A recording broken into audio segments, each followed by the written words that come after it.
Salut, Semne Cusute. Hello. Hello. To all our new friends. We return to Bibila, back to basics.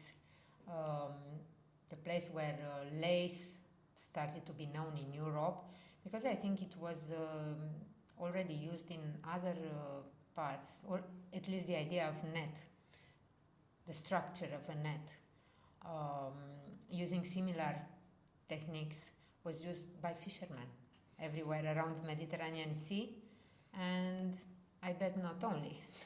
But I don't know who had the idea to get this technique to make it fine and refined and use it for... Some talented woman, for sure. Inspired talented women. So, it's interesting to see that the ancient lace was known in Italy as punto greco. It comes as a reassurance somehow, do you think? Yes, as we have already talked about how in Romanian, for example, we call dantela based on our interactions with the regions that brought it to us. Why not in Italian? Probably they name it by the region where they found it. Where they found it, and punto greco. That's why it's called punto greco. But then, from this idea, definitely the technique evolves into something more, and we're going to discover all this process. But let's return to these Genovese merchants, Italian merchants that established colonies and banks in Romania because they were very active on the Silk Road.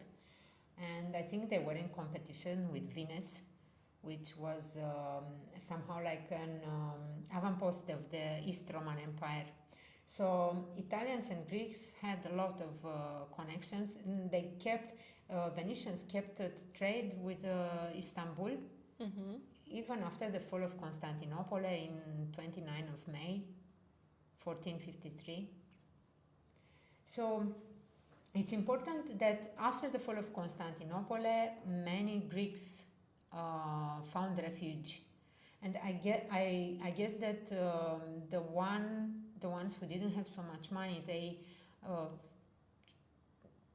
went as far as they could, but those with enough funds, they went farther and they crossed the Danube outside the Ottoman Empire, which was the Wallachia, the southern province of Romania, where we had the Italian merchants also. So here along the Danube shore, we might have interesting discoveries. And it's true, because we found blouses that have a particular cutting pattern, not known in the rest of the country, so they are quite unique. And they also have an ancient, primitive, basic form of lace made with a needle around the neck. And we can see for sure that this lace is not decoration here. It's needed in order to protect the edges of the fabric and hold the pieces together, smoked around your neck. Oops. And even more amazing was to discover this shirt has some ancestry. It's an Italian shirt of 16th century, kept by the Metropolitan Museum in New York. Look at the huge gusset. Yes. Yes, we also have a small gusset here, but in the past our shirts used to have such big gussets. And I found it very interesting. I designed the cutting pattern and I created some sets for all the ladies in our community to find it easier to approach, because it was a new cutting pattern, not that we are generally used to.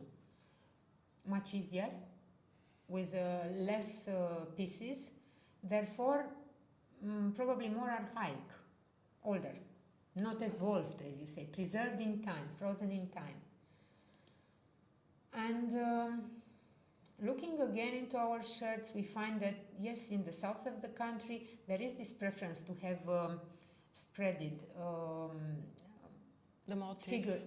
motifs of embroidery all over the shirts, which is quite unusual for the rest of the country, where we have them very well aligned on the anatomy of the body. Or concentrated on certain Mm-hmm. parts of the shirt. So definitely the south of Romania, along the Danube shores, has some particularities, something different, and some strange influence. And of course, we tend to imagine that somewhere back in the past, because we talked about how conservative we are, since we are emotionally attached to what we create and what we wear. It's very possible that one thing led to another, and some inspiration was reshaped into what we see today. And here is the shirt in detail. I started to find images because definitely I knew this is the base of lace. I could notice the same idea of wearing lace, not just as pure decoration, but also with a role of holding the pieces together somehow, uniting. And I gathered all possible details, hoping that we are able to recreate it and create a prototype. And when I got to this part, I thought, embroidery is easy. Embroidery is always easy. The metallic thread is always easy. But when I got to this part, I was wondering, is it pulled thread? I didn't know. We have to make a structure. Yeah, but how? We were under pressure of time. So I asked you, Alina, can you do this? That's where I picked up. While I work in the embroidery, can you make the lace? And I said, okay, I will try. I think I know the basics. And so I started with the basics, actually. Were you scared to this? No, I wasn't scared. I took it as a challenge, and I was trying to figure out how to actually have it done.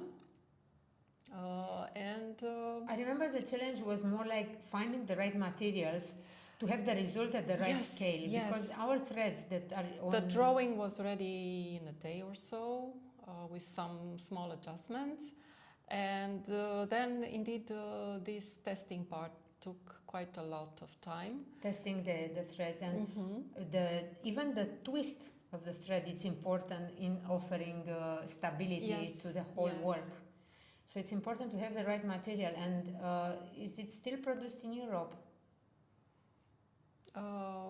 I've tried Romanian threads and with no success. No, it's clear that Romanian threads were not that made we have today available today are not made for such works. So I had to ask you, abroad, and I remember that you actually looked at what I was trying to achieve, and you said, you know, I might have some threads that I can help you with. Yeah, as an architect, it's easy to imagine that you need some resistance. And what can resist and made of something that is twisted? You need the stronger forces, and there you need tension into the thread. So yes, finding the right material sometimes it's crucial for preserving a craft.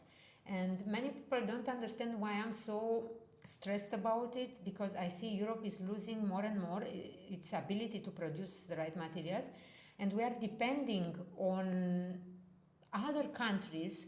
European crafts depend on countries in Asia somewhere, and they don't have a specific interest to preserve our crafts.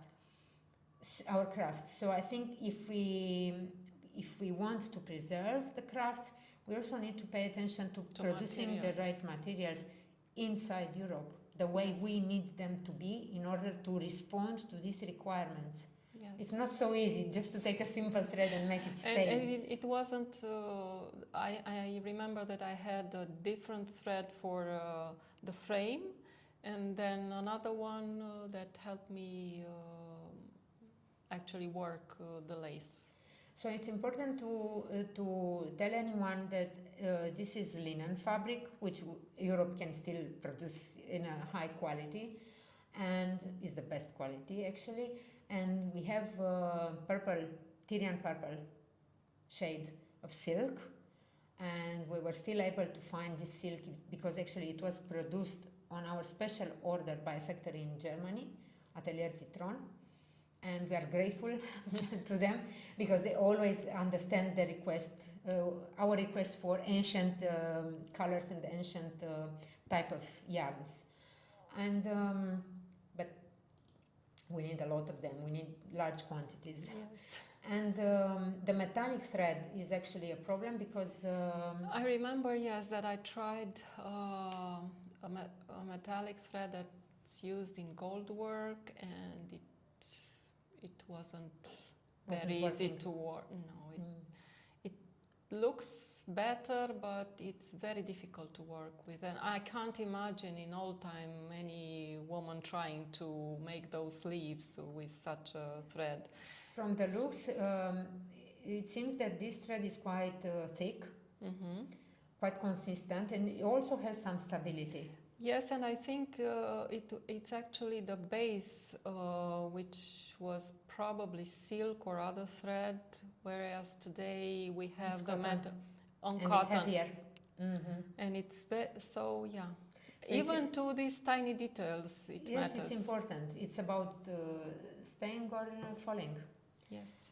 So yeah, if you look at this perspective, the future of crafts in Europe is quite fragile, at least in terms of textiles. I don't know. Yes, because if you're not, let's say, as ambitious as I was to get this lace done, and you are at the beginning and you realize that you cannot, it doesn't work out because of the materials, you'll probably abandon. And you will not pursue this. Yeah. You get to another technique, and probably, if you think about it, is a possibility that this technique was abandoned because it's because at some point the material was lacking. I don't think the material was the problem. In this case, it was other techniques that were more, let's say, more efficient.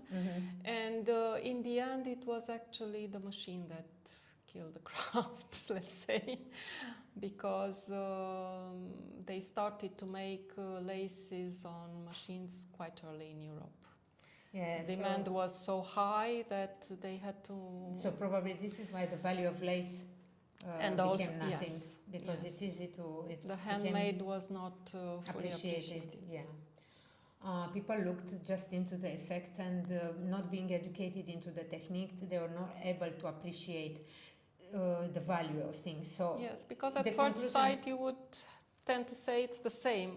Well, it's not. Actually. Yeah, so the education is very important. It is. Because you can easily recognize a difficult technique or an ancient technique from a machine-made lace. Yes.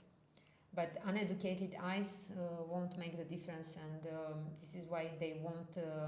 People won't be willing to pay so much. So yeah, again, it's killing the craft. If you are making it as a means for a living, yes, we can do it as a hobby. And but here is our purple silk. Here it's the old one. After 400 years, the condition of the silk is very good. Usually it fades, the color fades away. So here is the metallic thread. This one was from India actually, and we use the techniques. It's very easy, it's very pleasant to work. So you can see the stage, the next stage after the roots, the bees came into action. I was alone working on this, but then as I was progressing during the summer holiday, more and more colleagues, let's say, joined, because under the pressure of time, but also willing to share the experience and somehow demystify this new type of embroidery, because our embroidery is on counted threads. Yes. And this is free form embroidery. And so this scares us a lot. I don't know why. It scares us a lot because, because of these reasons, I shared the work with the colleagues for them to experiment and to see it's really, actually it's easier. It goes faster. And this is a nice evening where learning and sharing experience happens. Sorina, here in the middle, started first, and the beginner is watching the process. Very soon she will start. You see, she's ready for action. In a few minutes, she will start making the highlighted contour with a metallic thread. And very quickly, because when two people work together, a third one will come, exactly like with the bees. A third person comes. Carmen, with the she's camera ready ready to see how you're doing. I am going to learn in a few minutes what you're doing. And Sorina is explaining and filming, repeating the gesture, and the basic explanation will in a few minutes will help you start. And also, I mentioned so many times, we don't have such a big personal circle.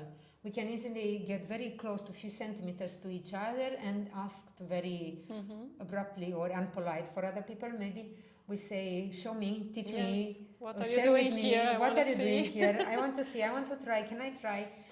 And it's quite invasive for some people, but in this case it helps a lot that we don't have any barriers in terms of, it's not unpolite to spy on somebody else's work.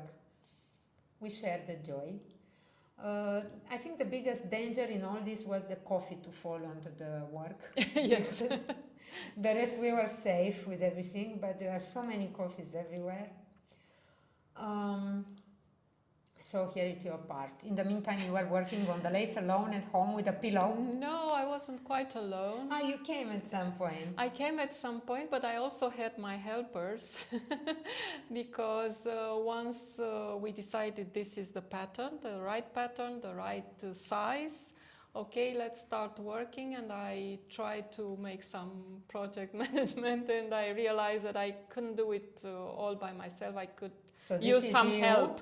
This is you explaining to Maria and Roxana? Roxana first helped me with preparing the frames, and I explained her exactly what I want to do, and she was kind enough to jump in, and in matter of days I had all the frames ready. And then at some point when I realized I could have the white lace, but I will probably not be able to finish all the leaves. Oh my God, the hundreds of leaves I had to make there, which is actually a simple technique. But it's a lot. But it's very, they were very tiny, and it takes a lot of time, and also with difficult thread, because even to work with gold thread or the silk, it's not very friendly to the eye. So this was silk thread. I remember I tried. I made a plum. I thought it's plum. It's a plum. So it's nice. I knew that Maria, who is actually our chief in Bibil, would be the right project for her, and she fortunately answered yes, I would come and help you, and that's how it was ready in time. Just ready in time. Look at it. This is they added the cherry on top. Yeah, that's top of the Maria's work entirely, actually. She helped me with that. I explained her how I wanted, how the metallic thread would be helped if we made that loop, because the thread already had the tendency to turn, and this is real metallic thread, with real metal, so it has a resistance to modeling, yes, and it tends to come back to its form. That's why it needs to be and we decided for the leaves we'll go with another thread because it was friendlier, and we can work it faster. So so again, the right materials are needed for such work. I'm sure you would do it much faster. I remember in the start, you were stressed about the time and counting on the first module, the prototype of the prototype of the prototype. And then I kept saying, I promise you it will be faster. We are always accelerating. Yes, and it proved all right. That's how it happened. The more I made, the prettier it looked, and the faster it went. And we ended up having the shirt ready in time. Actually, the moment we had the shirt and when we came up with the lace on top of it, that moment was a wow moment, because the shirt was beauty in itself even without the lace. Yeah, I got this photo while you were attaching it. Yes, and I was like, wow, I couldn't believe it could be even more beautiful than it already was. Yeah, and I remember we knew for sure that the lace must be standing. Mm-hmm. But yet seeing it standing, it was amazing. We behaved like children. I remember we were jumping and saying, yeah, the lace, it stays. So it's fun. And I'm very happy we learned so many new things, and I guess we are eagerly waiting to share everything we've learned, because again, let's not forget, this is a European funded project, and we are more than happy to share all our experience in English for all those who are interested. This is our mission in the project, because our mission is education. So I got a few details and fitted. So we have a fruit. Yes.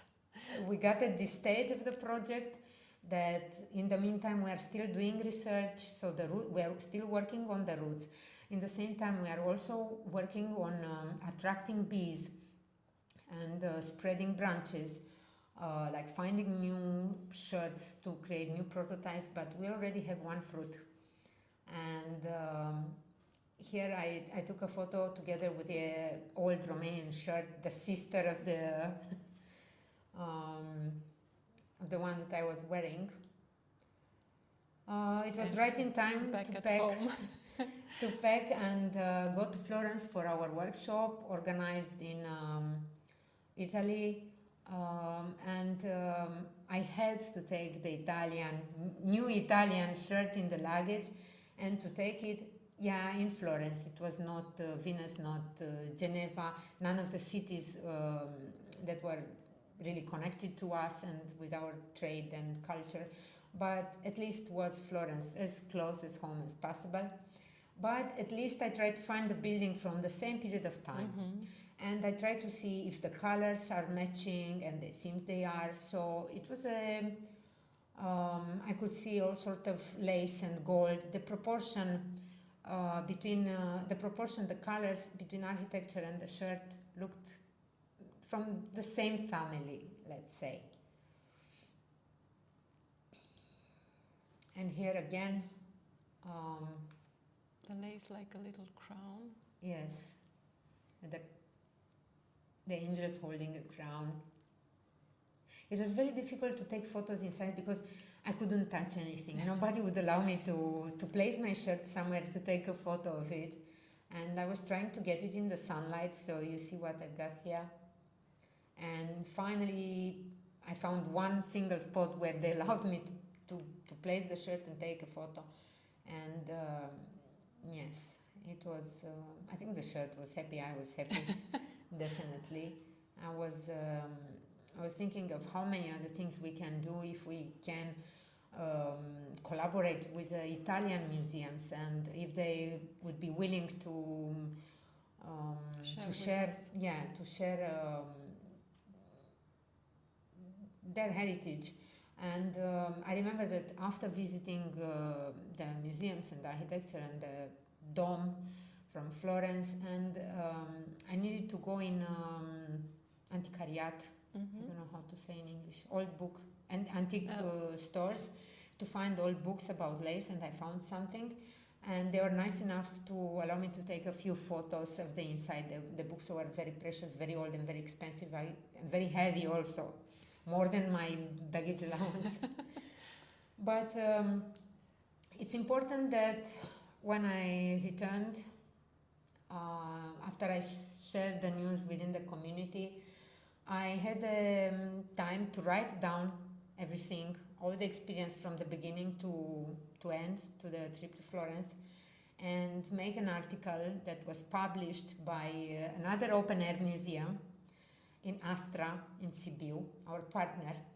And I mentioned the project Tracks for Crafts, and this means this is a bird. stage. starting to. It means dissemination. So many people had read the article, and this way they could find about our work and our future plans. And we will copy the link below for all of you to read in details, and to subscribe and stay with us for the next chapters in the Niederberg Chronicles.